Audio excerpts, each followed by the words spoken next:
ద్వారా ఈ మూల చైతన్యాన్ని ఎప్పుడు తెలుసుకుంటాం మనం? ఈ భూమి మీద ఉన్నప్పుడే తెలుసుకోవాలి. యోగులు, మహానుభావులు, సాధకులు మాత్రమే ఈ భూమి మీద ఉన్నా కానీ నేను చైతన్యాన్ని అనే స్పృహలో ఉన్న వాళ్ళే మళ్ళీ భూమి మీద కావాల్సిన అవసరం లేదు. అంతిమ సత్యం, అంతిమ ఏం అదే. మరి ఈ యొక్క భౌతిక ప్రకారంగా మనం ఒక శరీరం లేదు మరి అని అనుకున్న వాళ్ళకి ఆ సాధన ద్వారా అది అర్థమవుతుంది.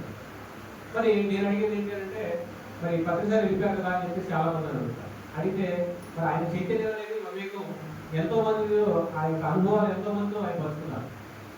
ఒక చైతన్యం ఒక శరీరంలో మాత్రమే ఉంటే అది ఒక అంటే ఒక పరిమితిలో ఉన్నటువంటి ఒక ఆత్మ పదార్థంగా ఉంటుంది. కొన్ని పరిధులు మాత్రమే దానికి ఉంటాయి. కానీ ఇది అనంత తత్వంలో మారింది ఏంటంటే మహానుభావులు ఎంతో మంది ఉన్నారు. సిద్ధులు పొందిన వాళ్ళు, యోగులు, గ్రస్తులు, వాళ్ళు శరీరం కాదు చైతన్యం తెలుసుకున్న తర్వాత వాళ్ళకి ఎక్కడా కూడా తక్కువ స్థితి అనేది లేదు. అంతా కూడా విశాలమైనటువంటి స్వేచ్ఛాయుతమైనటువంటి అనంతమైన చైతన్యంతో వాళ్ళు మమేకమై ఉన్నారు. సో మనలో కూడా చైతన్యం ఉంది, మనం కూడా అనుభూతిని మనం